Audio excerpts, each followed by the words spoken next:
Hola, buenos días. Vamos a hablar de la herencia autosómica recesiva. Hoy nos acompaña Canek. Bueno, entonces nosotros vamos a desglosar, de igual forma que lo hicimos en el dominante, las definiciones características, cómo se habla el árbol genealógico, ¿correcto? Ahora, imagínense este escenario. No es Photoshop, ¿correcto? Imagínense que les llega este niño a consulta con estos familiares conocidos. ¿Qué van a hacer? No es válido decir que apenas estoy en pregrado. Correcto. Vamos, hablaremos de esto al final del tema. Pero tómenlo en cuenta, ¿vale? Bueno, entonces, vamos a hablar del patrón de herencia autosómico recesivo. Recordemos, hablamos de cromosomas autosómicos, pero ahora el fenotipo se va a presentar, el fenotipo clínico, cuando se exprese el homocigoto. Cuando haya pérdida de la función de los dos alelos, ya sea por una mutación homocigota o un heterocigoto compuesto, que ya hemos explicado. ¿Ok? Y las características que lo van a definir. El fenotipo aparece en más de un miembro de la familia, típicamente visto en hermanos. Aquí la transmisión va a ser horizontal. Vemos a los hermanos afectados con padres e hijos sanos, pero que sabemos que son portadores, ¿verdad? Como ya lo habíamos visto. Afecta a hombres y mujeres por igual y los padres habitualmente son portadores, al igual que sus hijos. Antecedentes de consanguinidad, endogamia e isonimia. Estos son 3 factores de riesgo importantes para presentar enfermedades autosómicas recesivas. Y el riesgo de recurrencia, en este caso, por cada embarazo de forma independiente, es de 25%. Igual, el embarazo es independiente por cada embarazo. Podemos tener 5 hijos afectados, 5 hijos sanos o la combinación que ustedes gusten.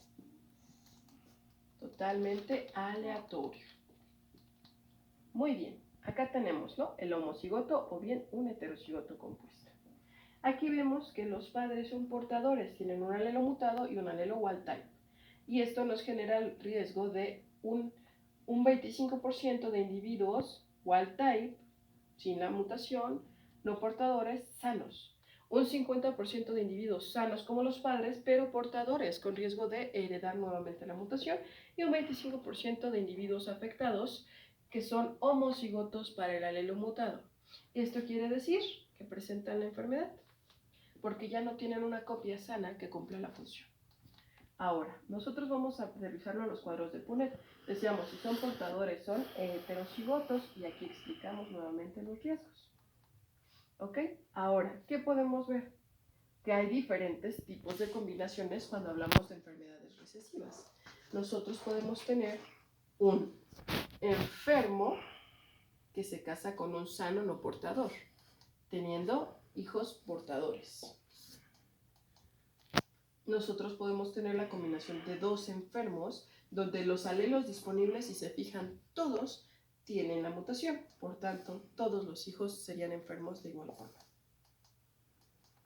Aquí es el cruce de un enfermo con un portador, y esto nos genera un riesgo de un 50% para la enfermedad y un 50% sanos pero portadores. Esto se genera una pseudodominancia, porque su comportamiento imita una enfermedad autosómica dominante. Ahorita lo vemos muy fácil cuando ya conocemos la mutación, cuando vemos la segregación, pero cuando vemos la enfermedad en campo clínico y no sabemos si es una dominante o es una recesiva, esto nos genera muchos problemas. Bueno, tenemos portador con sano. El riesgo sería todos sanos, pero 50% de portadores. Y el árbol genealógico, como lo habíamos mencionado, en este caso vemos hermanos afectados, padres sanos. Y bueno, aún eran muy pequeños para tener hijos, pero en su caso también serían portadores, ¿correcto? Y acá tenemos una doble consanguinidad. Por tanto, esta consanguinidad tan alta, que es muy común, aunque no lo crean, en algunas comunidades mexicanas es súper común que sean muy, muy consanguíneos. Entonces, este efecto endogámico lo que nos causa es una pseudodominancia también, donde podríamos tener que se presente nuevamente en varias generaciones, pero porque tienen la doble consanguinidad, ¿correcto? Muy bien. Ok, Ahora, nosotros vamos a esta nomenclatura, habíamos comentado que ya no se utiliza, pero bueno, la imagen estaba así. Nosotros podemos tener portadores y enfermos, pero el portador se puede rastrear en diferentes generaciones. Bueno, si se cuenta con el material. ¿Esto por qué? Vamos a hablar un poquito de las definiciones. Consanguinidad. ¿Qué es consanguinidad? Cuando nosotros tenemos la unión de individuos que están relacionados entre sí por un ancestro en común. Si los padres, bueno, si esta pareja en este caso, que son los padres de los individuos que estudiamos, tienen ancestros en común en alguna generación, se consideran consanguíneas. Como ya lo habíamos explicado en el árbol genealógico, esto se marca con una doble línea y este es el factor de riesgo para tener hijos con enfermedades recesivas.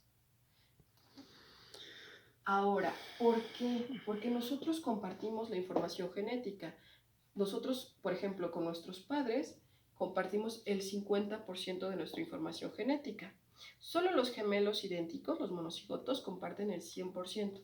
Y ese 100% entre comillas, porque la regulación epigenética puede ser diferente. Pero entre padres e hijos, nosotros compartimos el 50%, ¿ok? Ahora, cuando nosotros tenemos una pareja consanguínea, nosotros tenemos que esa consanguinidad nos genera un riesgo, un coeficiente de consanguinidad, que sería el riesgo de presentar esas enfermedades. ¿Cómo puedo calcular esto? Por cada relación en el árbol genealógico hasta llegar a la persona, al ancestro en común, vamos a dar un valor de un medio. Un medio, un medio, un medio. Y esto se va a ir sumando hasta generarnos esto. Por ejemplo, una de las uniones más frecuentes en México es entre primos hermanos. Si nosotros vemos a los primos, serían de tercer grado. Compartirían 1/8 de información genética y su riesgo de enfermedades recesivas nos daría un coeficiente de un 16avo. ¿Correcto? Muy bien. Ahora, las relaciones. Nosotros compartimos, por ejemplo, dependiendo del tipo de unión, nuestro coeficiente sería, si se fijan, el coeficiente siempre va a ser como un medio más sumado a la proporción de genes que comparten. Entonces, la relación padre-hija nos daría un cuarto. De tío-sobrina, que es una relación bastante común en México, es de 1/8. De primos hermanos, un 16avo. Y así sucesivamente. Recordemos, nosotros a partir de la sexta generación o la relación en sexto grado, prácticamente ya compartimos lo mismo que con cualquier otra persona del universo. Ahora, lo que sí, hay haplotipos que pueden llegar a conservarse independientemente del número de generaciones porque son libres de recombinación. Esto nos infiere un riesgo y a veces podemos rastrearlo más generaciones atrás, ¿correcto? Bueno, otro factor de riesgo es la endogamia. Recordemos, esto describe una situación en la que los individuos de una población pequeña, menos de 5,000 habitantes, tienden a escoger parejas dentro de la misma población. Esto puede ser por aislamiento geográfico, por ejemplo, en una isla, en un lugar muy apartado, pero también puede ser por una cuestión social, por una cuestión religiosa, por ejemplo, los judíos askenazí, por ejemplo, los menonitas, donde sus religiones y su comportamiento social marca que solo pueden reproducirse con personas dentro del mismo grupo religioso, ¿correcto? Esto obviamente nos genera un riesgo de consanguinidad y por tanto mayor riesgo de presentar enfermedades autosómicas recesivas. Incluso muchas de estas son muy conocidas en poblaciones así como los Amish, los menonitas, los judíos, etc. Por otro lado tenemos la isonimia. Yo sé que en el salón hay muchos González, muchos Garcías, pero esto sobre todo se refiere con apellidos raros. Porque si bien yo me caso yo soy fuerte y me caso con un fuerte, bueno, no es un apellido tan común, puede que también venga de la misma región de Michoacán y termine siendo en algún grado mi pariente. Por tanto, mi riesgo sería de que seamos consanguíneos y tener un riesgo para enfermedades autosómicas recesivas.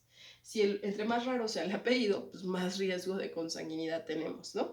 Por ejemplo, los Zuritas, bueno, estos nombres son ficticios, pero la historia es real. Hay Zuritas del norte, del centro y del sur.